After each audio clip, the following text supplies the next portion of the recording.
रामनवमी के अवसर पे एकत्रित हुए हैं और सबने कहा है कि श्री राम के बारे में महापत है।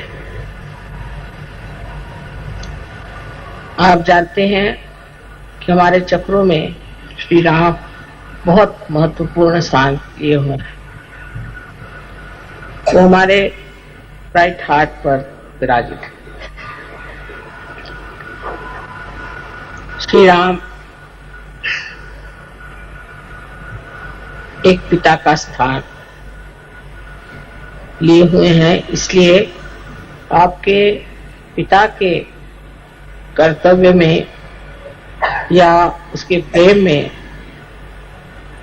कुछ कमी रह जाए तो ये चक्र पकड़ सकता है। सहयोग में हम समझ सकते हैं कि राम और सब जितने भी देवताएं हैं, जो कुछ भी शक्ति के स्वरूप संसार में आए हैं, वो अपना अपना कार्य करने आए। उसमें श्री राम का विशेष रूप से कार्य है। जैसे कि सोक्रेटिस ने कहा हुआ है कि संसार में बेनेवलेंट किंग आना चाहिए, उसके प्रतीक रूप श्री रामचंद्र जी इस संसार में आए। सो वो पूरी तरह से मनुष्य रूप धारण करके आए थे। वो ये भी भूल गए थे कि मैं श्री विष्णु का अवतार, भुला दिया गया। किंतु सर्व संसार के लिए वो एक पुरुषोत्तम राम थे कि बचपन का जीवन सब आप जानते हैं और उनकी सब विशेषताएं आप लोगों ने सुन रखी है।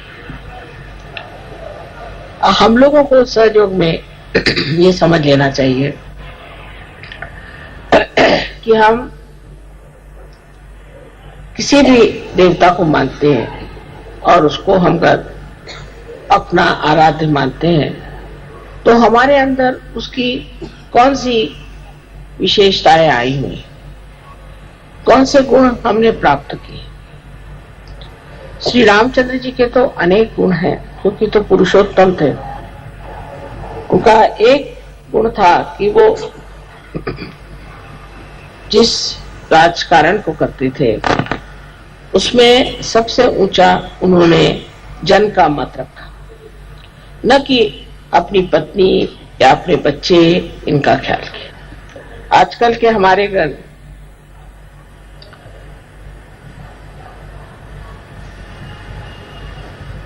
राजकीय लोग, पॉलिटिशियंस इस चीज को समझ लें तो उनसे स्वार्थ ही निकल जाए, वो निस्वार्थ हो जाए, धर्मपरायण हो जाए।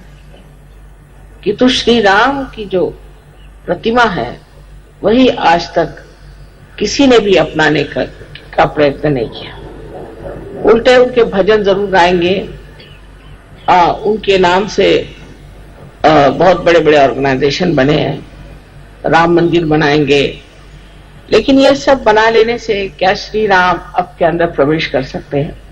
क्या आपके जीवन में उनका प्रकाश आ सकता है या नहीं? यह सिर्फ सहयोगी ही कर सकते हैं कि अपने अंदर बसे हुए श्री राम को अपने चित्त के प्रकाश में लाएं। वो अत्यंत निरपेक्ष थे।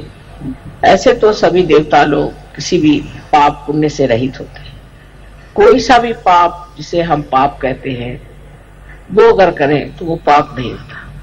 जैसे श्री कृष्ण ने इतने लोगों को मारा, श्री राम ने रावण का वध किया, ये हमारे दुनियावी दृष्टि से हो सकता है कि पाप हो, किंतु परमात्मा की दृष्टि से नहीं हो सकता, क्योंकि इन्होंने दुष्टों का नाश किया, इन्होंने बुराई को हटाया और इनको अधिकार है कि ये इस कार्य को करने के लिए जो कुछ भी कर सकते हैं वो करें। जैसे देवी ने राक्षसों को संहार किया, राक्षसों का संहार किया, तो कोई कहेगा कि देवी ने पाप किया, किंतु उनका कार्य ही ये है कि वो राक्षसों का संहार करे और जो साधु हैं उन लोगों को संभाले। श्री रामचंद्र जी के जीवन में एक अहिल्योद्धार बहुत बड़ी चीज है।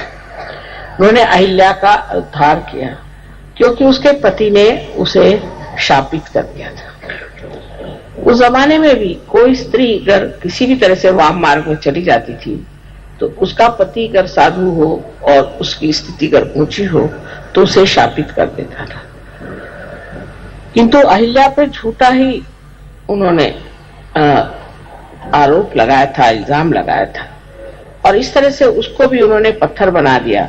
तो श्री राम ने उस अहिल्या का भी उद्धार कर दिया। विशेषकर उनकी जो पत्नी के प्रति प्रेम की, एक पत्नी व्रत के प्रति जो एक उनका व्रत था वो बहुत समझना है। हालांकि वो जानते थे कि सीता जी महालक्ष्मी स्वरूपा है, वो स्वयं देवी है, किंतु मनुष्य के रूप उन्होंने अपनी पत्नी के सिवाय किसी और स्त्री की तरफ आंख उठा करके भी नहीं देखा। जब हम राम की बात करते हैं तो हमारे अंदर जो पतित्व है वो भी हमारा स्वच्छ होना चाहिए। अगर कोई स्त्री श्री राम के बारे में सोचती है तो उसको भी अपने पति के प्रति वैसी ही श्रद्धा होनी चाहिए जैसे सीता जी को अपने पति के प्रति थी, और उसी प्रकार पति को भी श्री राम जैसे एक पत्नी व्रत होना चाहिए। सहयोग में बात कठिन नहीं, स्त्री का मान रखना चाहिए, अपने पत्नी को मान से रखना चाहिए। और हालांकि रावण उनको उठा ले गए थे तो भी श्री राम ने ये कर्तव्य समझा कि सीता जी को वहां से छुड़ा कर लाए, और लोकनंदा के लिए जनमत को रखने कितना उनमें संतुलन था। उसी सीता को जिसके लिए इतने वर्ष मेहनत करके उसको छुड़ा कर लाए थे उन्होंने त्याग दिया। अर्थात सीता जी स्वयं साक्षात देवी थी तो उनका त्यागने का तो कोई विशेष परिणाम नहीं होने वाला था, और उन्होंने उन्हें त्याग दिया।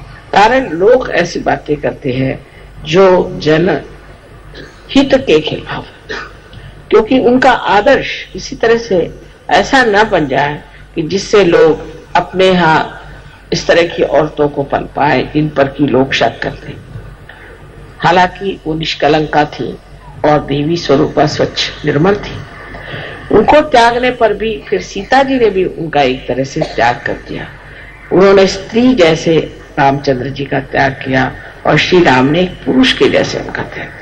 सीता जी स्वयं ही पृथ्वी में समा गई और फिर अंत में श्री राम जी ने भी सरयू नदी में अपना देह त्याग किया। इस प्रकार इनका जीवन अत्यंत घटनात्मक और बड़ा चमत्कारपूर्ण है।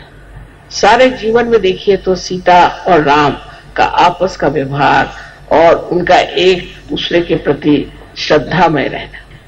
हालांकि उन्होंने सीता जी का त्याग किया था, पर सीता जी ने सोचा कि ये उनका परम कर्तव्य है और उन्होंने कभी उनकी बुराई नहीं, उनके बारे में कभी बुरा नहीं कहा और बड़ी सुगमता से अपने बच्चों को चलाया, उनको पनपाया और उनको बढ़ावा दिया। इस श्री राम के जो दो बच्चे हुए जिनको हम लव और कुश कहते हैं, वो भी एक भक्त स्वरूप कहना चाहिए।